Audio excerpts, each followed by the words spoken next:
네, 안녕하십니까. 오늘 토론회 좌장을 맡은 이순신 리더십 연구회 상임이사 방성석입니다. 오늘 세미나 주제가 이순신가의 충효의 실천과 아산입니다. 25회나 되는 이렇게 유서 깊은 학술대회에서 또 학문적으로 명망이 높으신 여러 선생님들을 모시고 토론회를 진행하게 된 것을 대단히 영광스럽게 생각합니다. 아무래도 이 학술 세미나의 하이라이트는 토론회라고 생각합니다. 아무쪼록 아주 뜨거운 그리고 유익한 토론회가 되기를 기대하면서 먼저 첫 번째 주제 이순신가의 아산 정착과 무반 가문화 과정에 대해서 토론자이신 선문대학교 사학과 교수님이신 방기철 교수님 질의해 주시기 바랍니다. 또 이순신이 묵과에 합격해서 저기 관직에 나갔죠. 이런 사실들은 200록이 노간에 올랐지만 실질적으로 신원이 됐고, 그래서 벼슬길이, 그러니까 즉 덕수이씨 가문이, 이순신 가문이 벼슬길이 막힌 것이 아니라는 것을 이야기해 주는 것이라고 생각이 됩니다. 그렇다면 이순신 부친의 아산으로 이주는 노관에 오른 것과 이렇게 직접적으로 연관시키는 것은 좀 무리가 아닌가, 좀 다른 데서 이유를 찾을 수 있지 않을까라는 생각이 좀 듭니다. 아버지 이백록의 이 노관에 대한 등재를 이제 해소시키기 위해서 이종이 이제 굉장한 그 노력을 한 것이 실록 자료에 딱 하나 나오거든요. 근데 이 이제 이야기를 둘러싸고 그 상당히 논쟁이 될 수 있는 부분이 있는 것이 그 실록 내용을 가만 보면요, 이 의정부 의득하면서 이제 의득에 대한 내용을 쭉 설명을 하고 끝에 가면 하우 정원왈 의차 시행이라 뭐 이렇게 끝납니다. 그 의득이라고 하는 거는 뭐냐면 논쟁이 상당히 되는 사안에 대한 걸 갖다가 왕이 이제 결정하기가 상당히 난감할 때 신하들한테 이걸 의논을 이제 던져서 그들이 충분히 수기를 한 결과를 갖다가 왕이 이제 최종적으로 재가를 내리면서 시행하도록 요구하는 이게 이제 의득인데, 저도 이제 이 문제로 고민했던 게 뭐냐면 이 결과로 이백록이가 그 처벌당했던 것이 이제 해제되고 다시 관직에 이제 복구가 됐느냐 하는 이야기거든요. 물론 이제 끝에 의차 시행이라고 하는 말에 따르자면은 그 논의된 결과가 왕의 재가를 받아서 시행이 이제 되어진 걸로 이렇게 파악이 될 수 있는데, 그렇다면은 이백록이 이렇게 관직에 다시 복귀했다는 사실이 확인이 돼야 됩니다. 근데 그런 경우가 없어요. 그리고 이제 이백록의 그 마지막 그 기록에 보면은 그 증직을 설명할 때 뭐 증가선대부 호조참판 동지 의검부사 오이도 도총부 총관 그리고 행성교량 평시서 봉사로 끝납니다. 앞에 거는 증직이고 뒤에는 이제 이분의 그 실직이었던 것을 기록을 하는데, 이거는 뭐냐면 이분이 최후의 관직이 평시서 봉사로 끝났다는 얘기를 말해 주는 거거든요. 그러면 이게 뭐냐, 이게 복직이 된 걸 말하는 거냐? 저는 아니라고 이제 판단을 했습니다. 그러면 다음 제2 주제로 넘어가겠습니다. 제2 주제는 난중일기를 통해 본 이순신의 가족사랑에 대해서 우리 토론자이신 임원빈 이순신 리더십 연구소장님께서 질의해 주시겠습니다. 용두천 다리 근방에 딱 왔는데 그 밑에 숨어있던 그 외적이 백도를 여기 나를 삐자 던질 척자를 썼거든요. 백도를 던져가지고 견살 드디어 죽었다 이렇게 돼 있어요. 제가 본 자료 중에는 이 셋째 아들 면회 전사 상황을 아주 가장 자세하게 이렇게 묘사하고 있는 게 아닌가 이런 생각이 들고요. 또 한편 이제 이런저런 얘기들이 막 떠돌잖아요. 또 어떤 얘기를 제가 들었냐면은 명량해전에서 이제 패배를 했기 때문에 또 한편 뭐 그 전에 이순신 장군이 지휘하는 조선 수군에 의해서 일본 수군들이 뭐 굉장히 많이 피해를 봤기 때문에 정유재란 이 시기에 이제 쭉 북진을 하면서 아예 뭐 작정을 하고 이순신 집이 있는 이 아산을 습격을 해가지고 아마 이렇게 그런 식의 어떤 그 이야기도 제가 여기저기서 이제 들은 것 같은데 그게 과연 그런 건지. 근데 여러 상황을 이렇게 보면 그런 것 같지는 않아요. 북진하는 과정에서 이제 뭐 이렇게 노략질하다가 이제 이렇게 상황이 된 것 같은데 이 문제 포함해서 전사 상황 한번 정리해 주셨으면 감사하겠습니다. 이상입니다. 용두천 다리 밑에서 일본군 무사가 숨어 있는데 그걸 면이 못 본 것 같아요. 못 보고 가까이 이제 이렇게 거리가 좁혀졌을 때 이 무사가 갑자기 이제 뛰쳐나와서 이 백도를 던졌다. 비척이라는 게 이제 나를 빗자 던질 척자거든요.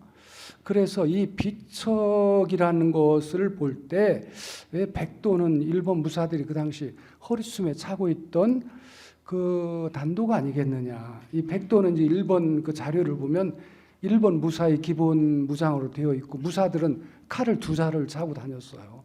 하나는 이제 노다치라고 해서 긴 칼이고 다른 하나는 이제 단검인데 단검을 허리춤에다 차고 다니면서 이 용도는 2가지예요.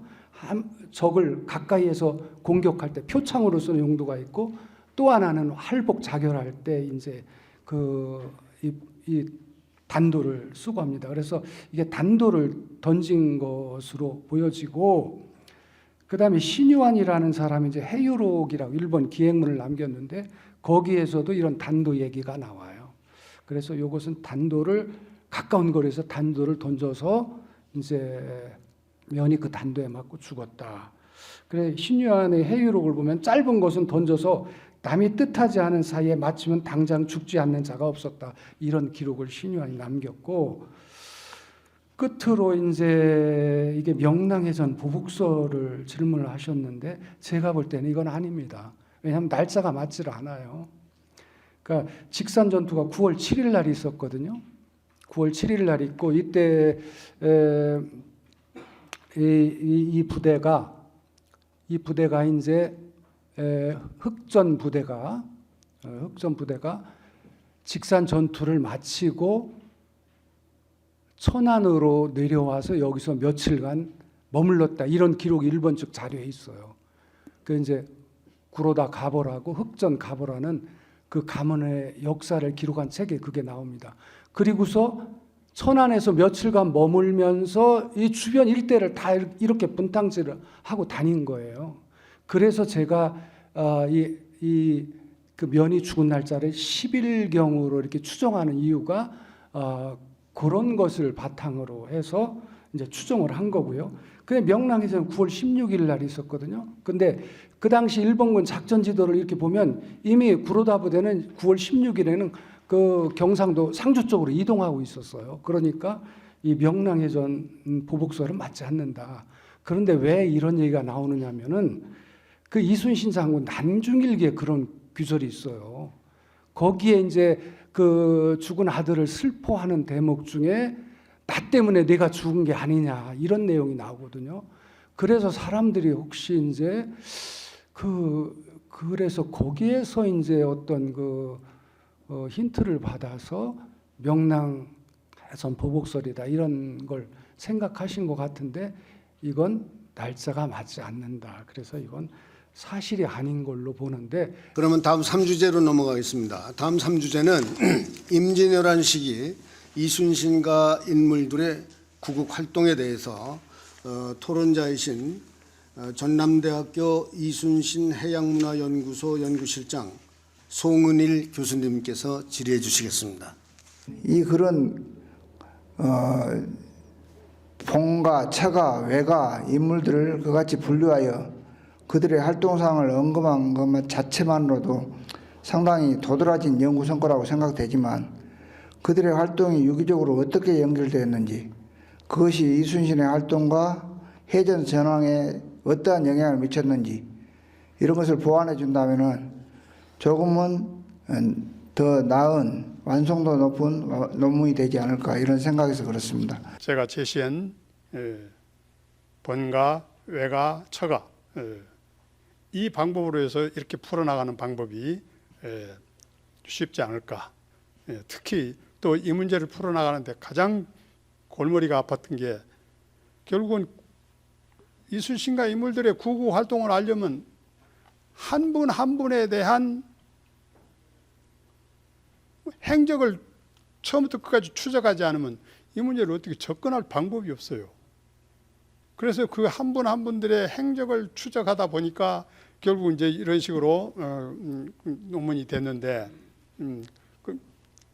나중에는 이제 논제를 약간 좀 바꾸면 이 문제가 좀 해결되겠죠. 마지막에 당시 이제 서로 간의 활동들이 전쟁 상황과 이 개인적인 인물들하고 서로 이게 조화롭게 이것이 구성되지 못했다 하는 건데, 아마 그 문제까지 다루기에는 이 논문의 범위가 너무 방대해질 것 같아서 저는 그 부분까지는 다루지 않고 일단 구국 활동과 행적선에서 멈췄다 이렇게 답변하고 싶습니다. 예, 감사합니다.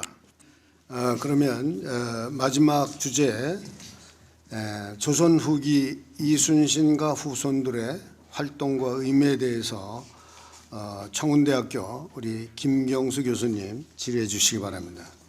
그 마지막 문장을 읽어드려야 제가 면피할 것 같습니다. 일부의 단점으로 전체의 장점이 가려지면 안 된다는 전제에 공감하면서 발제문 무진장 장점이 많습니다. 그런데 잘 모르는 제가 두서없이 질문을 드린 것이 아닌지 조심스럽고, 그럼에도 불구하고 거칠게 드린 질문을 논문의 이해를 하기 위한 조그마한 노력이라고 해량해 주시면 논평자로서의 의무를 다하는 것라고 생각이 듭니다. 좋은 글 읽을 수 있는 기회 주셔서 감사합니다. 이상입니다. 예, 정말 부족한 글을 읽어주시고 또 이렇게 좋은 코멘트를 해주셔서 정말 고맙습니다. 제가 세보니까 총 17개 질문입니다. 그래서 이렇게 많은 질문을 해주신 것에 대해서 정말 감사하게 생각합니다. 그런데 제가 답변을 하고 싶은데요. 지금 제가 이 행사를 주최하는 입장이라서 시간이 너무 지났습니다. 그래서 지금 제가 이 내용 보니까 전부 다 앞으로 논문을 쓰는데 꼭 필요한 조언들입니다. 다 수용하고요. 이걸 다 이렇게 반영해서 다음에 이순신 연구 논청에는 제대로 된 연구 논문을 게재할 수 있도록 열심히 노력하겠습니다. 감사합니다. 감사합니다. 역시 이순신 연구소 소장님다운 현문현답인 것 같습니다. 앞으로 미진한 부분을 지속적으로 이 세 가문에서 역사 연구를 지속적으로 해나가 주시기를 바라고요. 또 오늘 이 주제대로 이순신가의 이 충효의 정신이 오늘날 우리나라 대한민국 국가 발전의 기본 정신으로 승화될 수 있기를 바라는 마음을 섞어서 여러분들 모두 뜨거운 박수로 토론을 마치도록 하겠습니다. 감사합니다.